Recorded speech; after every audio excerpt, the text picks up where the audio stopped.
morning, everybody. Welcome to the Mind War podcast once again, which myself, Jean Leroux, host with MP Stradom. This is a continuation of the discussions around the winners of our value papers. This was introduced in the previous weeks. Today we are talking to the Australian team. Good morning, MP. Morning, John. It's great to be with you again, and thanks for all of our podcast subscribers and maybe first-time guests that are listening.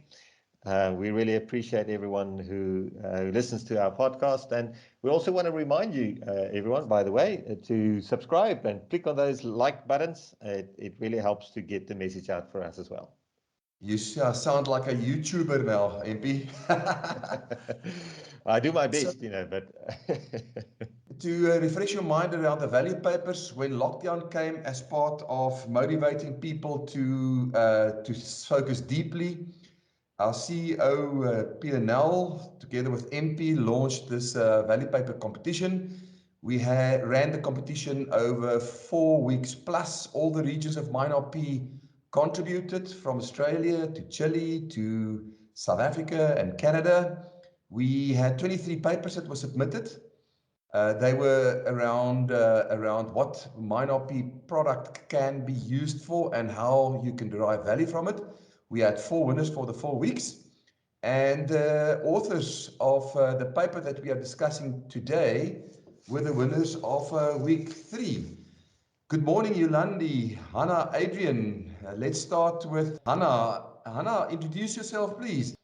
Yeah, hi, John. It's great to be here, and MP as well. Just a little bit about me. I grew up in the Adelaide Hills, qualified as a geologist from the University of Adelaide. Started my career in the mining sector at the Geological Survey of Queensland in the minerals team. We worked on exploration attraction, where we promoted new areas for mineral exploration in Queensland. And I also got to be a part of the Coastal Geothermal Initiative drilling for hot rocks, which was quite interesting.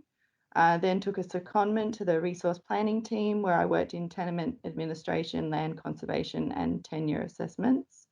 I moved into the private sector next and worked for a mid-tier copper gold operation as an exploration geologist. And I was involved in target generation, drill hole planning, and digitisation, along with some research and analysis of geophysics and other imagery. I then moved west to work for a junior copper gold operation in the Pilbara, where I researched and planned new drilling projects as well. I started with MineRP in 2013 as an enterprise consultant, and I've been involved in both planning and execution phases of implementation projects, both locally in Australia and abroad. And in this position, I have gained exposure to a diverse range of projects and clients.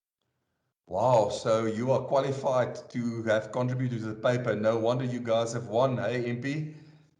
Absolutely. I'm listening to that. It reminds me of a question that we got asked by a mining executive a few weeks ago. He said, where do you find these people that work for MineRP? Because you've got excellent people, Hannah. What the background. Yeah. Yes, and you have survived Adrian in the time when you learned about MineRP. We'll introduce Adrian in a minute. Let's get to Yolandi. Yolandi, you're also no stranger to MineRP. Yes. Good morning, Jean and MP. Yep, so my background is actually, I come from South Africa. I now live in Australia. Back then I qualified in science. So I'm actually a science major in chemistry and geography, but decided that project management was more my forte. So been with MineRP for about 13 years now, senior project manager there. And I started my career in the development teams, and then transitioned into implementing our enterprise solutions when we first started with MineCAD S2B. And it was around 2010 when Peter Nell asked me to go and implement our first international enterprise implementation in Australia. When I started working with a team here, And now I basically specialize in managing national and virtual project teams across countries and time zones. And yeah, that's my background. Yeah, Yolanda could say welcome to the podcast. Nice to have you. We hope to have you on again. So I assume that you kept everybody together, being the uber agile and project manager, to be able to deliver this paper on time, on budget, on brief. Yes, something like that. I just execute. Yeah. Yeah. And to keep two geologists in line probably was a full-time job. Adrian Adams is our next guest, and a paper writer, also mining executive in Australia. Adrian, you have a long history with MineRP, but also with South African mining industry before you ventured into Australian mining industry. Yeah. I started out, but it feels strange to say it, but the last century, working with De Beers and Anglo-American exploration in the mid '90s. When I entered the industry, things had just become where you had a choice of going into gold, or if that didn't suit you, you could always try gold mining, because that was the only real jobs that were around at the time. So I spent a few years at Western Deep Levels, understanding what deep mining was about, and got involved in some open pit work very briefly, like a month. This is a very strange story. I changed companies and got retrenched before I arrived, which was quite an experience. But that was the way gold mining was at that stage. And then I was involved in deep level shaft sinking, putting down the deepest single lift shafts in the world. Spent some time working for myself in anything from platinum, coal, exploration, nickel in South Africa and Australia, and then joined Anglo-American Platinum for a while, dealing with drilling systems, and then eventually looking at all of the mine technical systems across all the operations at that time, so all 17 of them. It's a bit smaller now. And then found myself back in Australia with MineRP, doing a project managing copious amounts of block models, as it turns out, and that was probably about 9 years ago now. Wow. Adrian, you're also running the largest MineRP set of data for and with a client. So I think you're fully qualified to have written this paper. MP, what an interesting team, and no wonder this paper is of the quality it is. Take us through the proceedings, MP. Yeah, thanks, John. Absolutely. I look at the title of the paper, and it's very audacious. It says, "Why use block models?" which is, almost blasphemy to say something like that. And then with a subtitle, "A game-changing approach to resource modeling." That is quite a daring subtitle there. I'm going to ask you, Adrian, what's so game-changing about not using block models, and how did you guys come up with this idea? Maybe you can talk about that. Or just start off by giving us a thumbnail sketch of what this paper is about. Well, since we're talking about nails, I mean, sometimes when the only tool you have is a hammer, every problem looks like a nail. And in mining, sometimes that's what happens. The answer becomes, we've always done it like this. So why would you not consider something different? Well, because we've always done it like this. And sometimes that closes down exploration of different approaches to problems. So, and that's why we thought we'd use a confronting title, because we're not suggesting that our approach is necessarily applicable in every circumstance, but there are definitely areas, especially with low data densities, where block models may not be the best method for estimation.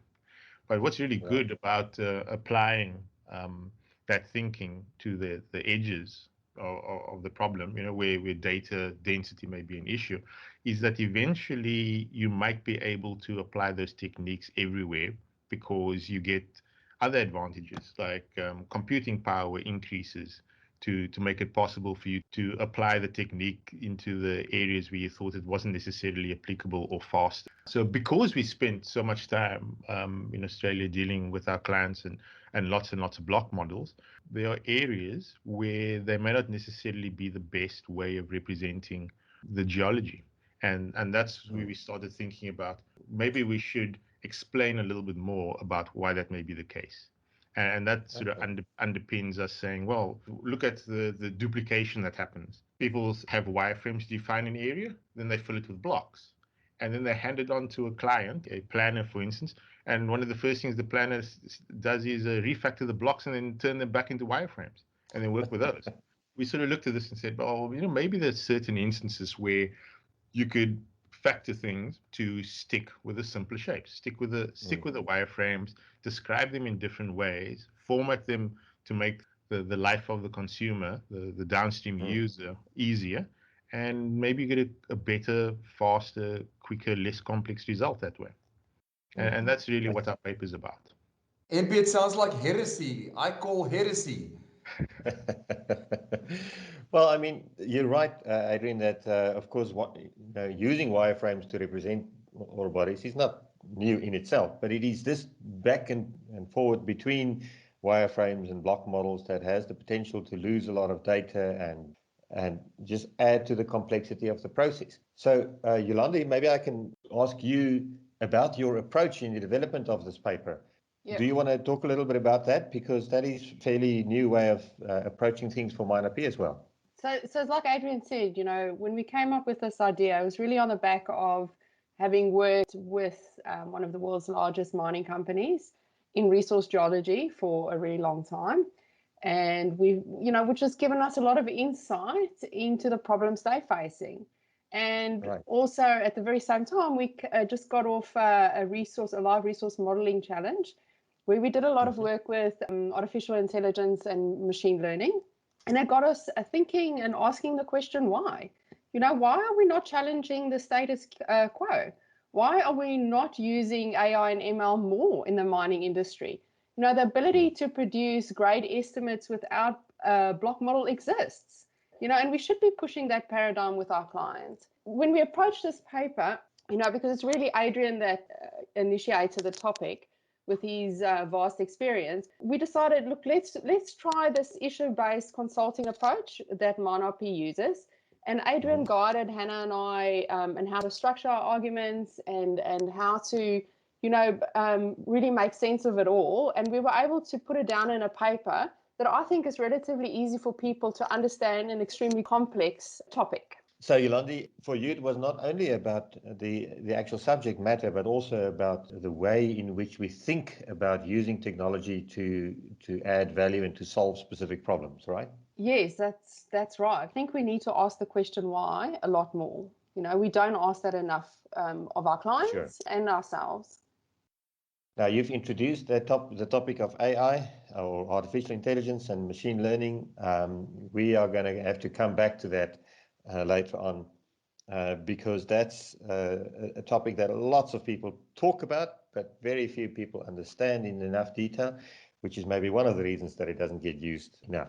But let's jump into the paper itself, into more details. Jean, there are 4 major sections in this paper. One describing why wireframes are more accurate at defining geometry. Adrian has touched on that. And then looking at why it's quicker to do it this way, less restrictive and more complex. Do you want to jump into a bit more detail? Adrian told us why wireframes.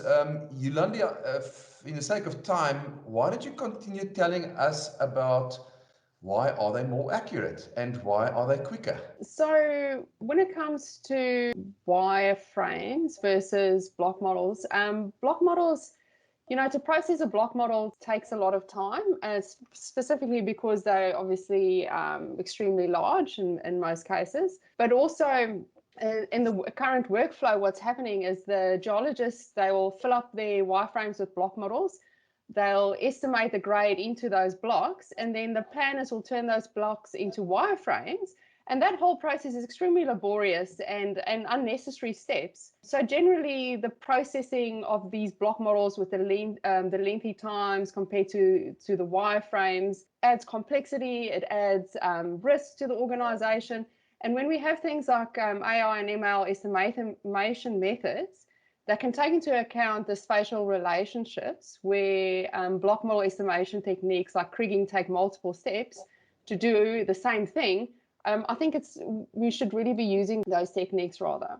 So if I can jump back in there, just to add something to that, it's also sometimes people get into set workflows and they don't necessarily revisit their inputs. And what was really good about our exposure to the AI type techniques was how it was very closely linked to first understanding your basics. You know, why you'd have things that are the same, the why domaining was important, and those type of things, and how you could predict domains. So approaches that were trying to get to the same answer, but in a lot quicker and faster and newer ways, and that was quite attractive. And especially seeing with the work that we were doing, that we could begin to see that the answers actually made sense. You know, the answers appeared to be able to properly model the outcomes you were after. So that was really informative for us. Adrian, why don't you continue on why are wireframes less restrictive? Well, one of the biggest things is that there's less reprocessing required with wireframes. While you may need to produce more and different types of wireframes defining different areas than you used to before, you don't necessarily have to change them as much or reprocess them as what happens when block models are passed around, especially when block models go from geology to planning.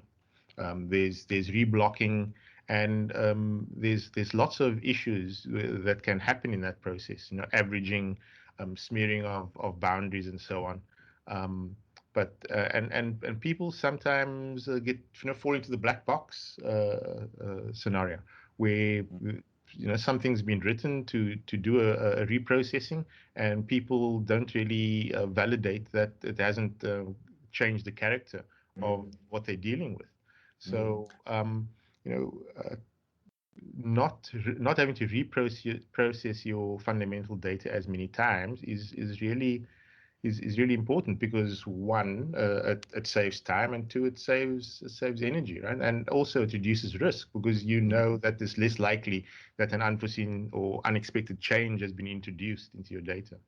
And I think we get later to why MineRP has an opinion about this. But when you have standalone tools for the workflow and each of the specialist areas, you wireframe block model, wireframe block model, and the tools does it like that. And the tools almost are persisting that workflow for us. Hannah, why are wireframes less complex? And tell us about the application restrictions and the platforms around it. Going on from what Adrian was saying as well is to process a block model, you need specialized software, which can be expensive.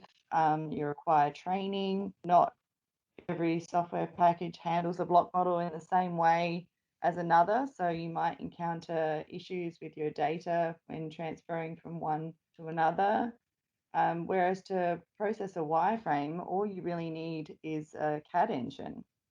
So if we look at the MineRP platform, we can actually unlock some of those restrictions using the platform, because it can digest and process data in any format, so not just from the MineRP product suite. So that means that companies and clients can embrace the new technology and embrace these new ways of working without having to completely change their business processes. Sure. So a quick discussion around why is block models persisting? Some ideas. What do you think? Well, I would propose that a lot of people are actually afraid of being called heretics. Yeah. Which actually, in any sort of creative endeavor, whether scientific or mining or software, it's actually sometimes good to be called a heretic, because it means that you're questioning what's happening around you. I mean, Copernicus and Galileo were also called heretics at one point, and now they're scientific heroes. So I think part of that flows into the answer, which is people don't want to upset the status quo. There's also a power dynamic, along with these complex software comes. And the software-based organizations probably, Adrian, that you can't question the whole, because nobody is really seeing the whole, especially the larger the organization becomes. Yes, and there's also the over-the-shoulder phenomenon. People are weary of saying, "Oh, you're the expert, so you must know." So there's a little bit of protection in that. It's like, "Oh no, if there's a problem, it's because the expert didn't do a job, so I don't have to do oversight." And oversight literally sometimes is the only way I can interrogate the data is over the shoulder of the expert while he drives the software for me, because the software's got lots of buttons. So it's not actually the data and the data product is not accessible to the people who have to do reviews and do oversight.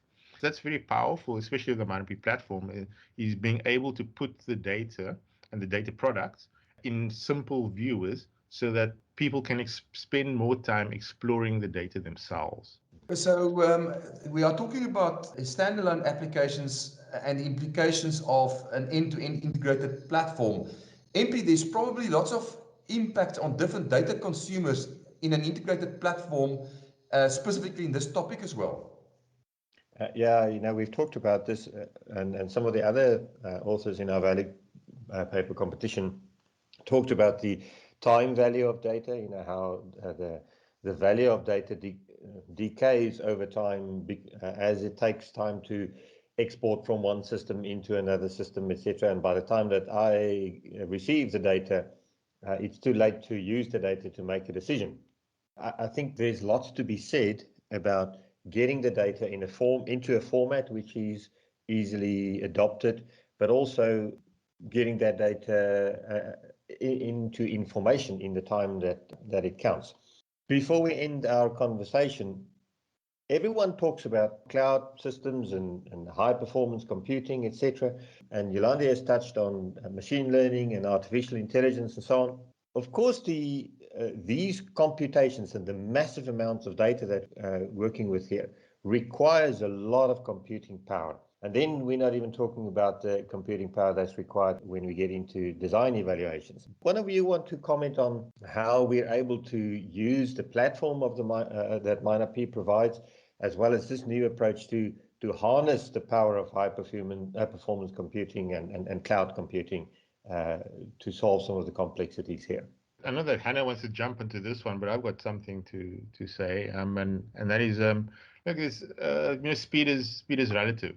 It wasn't even 8 years ago. The sort of problems that we were presented with was, can you speed up this data processing task that's taking us days and weeks to perform? And so with the Manapi platform and with our approach, we were able to take queries that were taking literally a week and a half to consolidate the data, process, and give the answer. And we were able to turn that into hours and consolidated days worth of computing for the entire data sets. And the data sets are pretty big, like 3-4 trillion tons of material in block model. And as time goes by, it was like, it's taking us hours and days to get this answer. Can we do it quicker?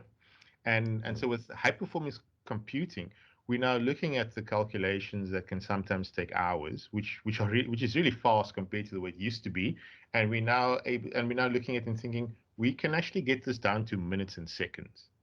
And we've done other improvements where speed increases we think can go down to seconds and milliseconds.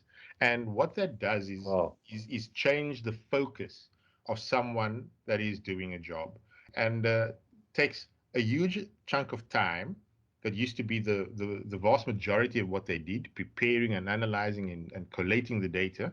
And they'd spend 80-90% of the time doing that, and 10% looking at the meaning of the result. Now you can spend 2-3% of the time collating the data, having it done for you automatically with confidence. So you've now got 98% of your time available to think about what it means, to run scenarios, to do different calculations and outputs. And I think one of the best quotes that I've heard people saying is, it's not that you're going to need less engineers, is that you're going to have the engineers with time to do more engineering.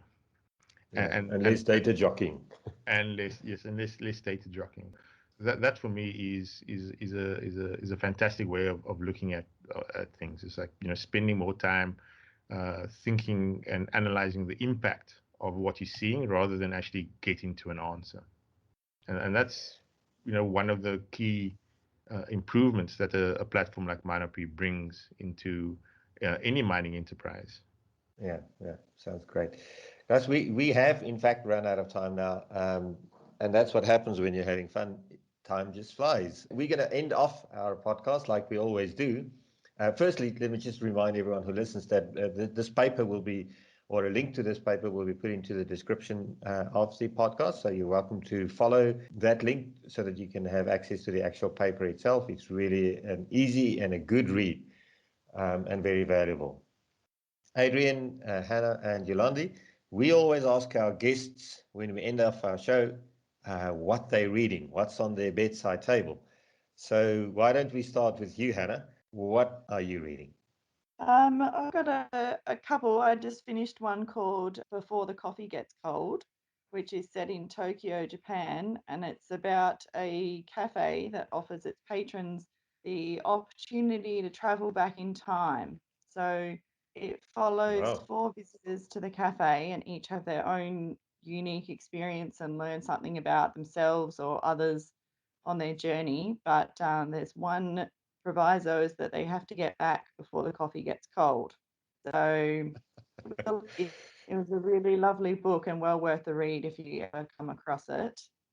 The second one that I've been reading is a parenting book called The Me Epidemic, How to Raise Grateful Kids in an Over-Entitled World. And boy. And it basically follows along the same lines as most of Amy McCready's other books.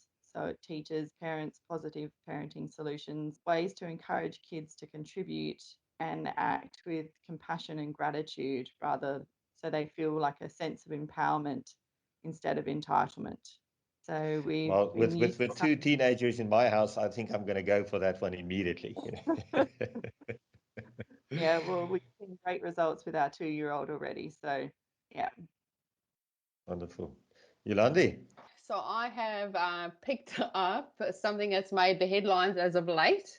The book is called Trump, Too Much and Never Enough by his niece, Mary L. Trump. It's a bit of a memoir, which she has written that reveals the dynamics of, or the twisted dynamics, should I rather say, of their family and their history, and the dysfunctional family, the first family. So she basically blames their family for creating him and creating this, what she calls is the most dangerous man in the world because of the power that he has. And she feels that it's her patriotic duty to take him down. What makes the book interesting is that she's actually got a doctorate in clinical psychology. So it gives it a bit of credibility. And she then goes and, diagnoses him and, tells the world that he's not qualified and incapable of leading the free world. So, very interesting. And here we thought that talking about wireframes and block models was heresy, Yep. Okay, well, now that we've gone off the deep end, Adrian, why did you jump in the deep end? Oh no, mine are a lot less controversial. I'm reading one of Stephen Hawking's books, one of his easy ones, Brief Answers to the Big Questions. It's always really interesting to see how someone really smart takes something complex and is able to explain it so lots of people can relate to it. So I'm finding that really interesting. And the other one is just for fun. I'm rereading an old book of mine called The Joy of Work. It's one of the it's by Scott Adams. It's one of the Dilbert books. I love the subtitle. Yes. Yeah, it's Dilbert's Guide to Finding Happiness at the Expense of Your Coworkers. Very funny. We're trying to say something. Oh boy. Yes, I think let's stop the show immediately. Thanks for that, guys. And we are publishing a list of all of these books and all of the readers and writers of the books as well for our listeners. Thanks for sharing your views today. John, thanks for being my co-host again. To remind everyone again, Mind Warp is the name of our podcast, and thanks for your time. Thank you. Thank you. Thank you.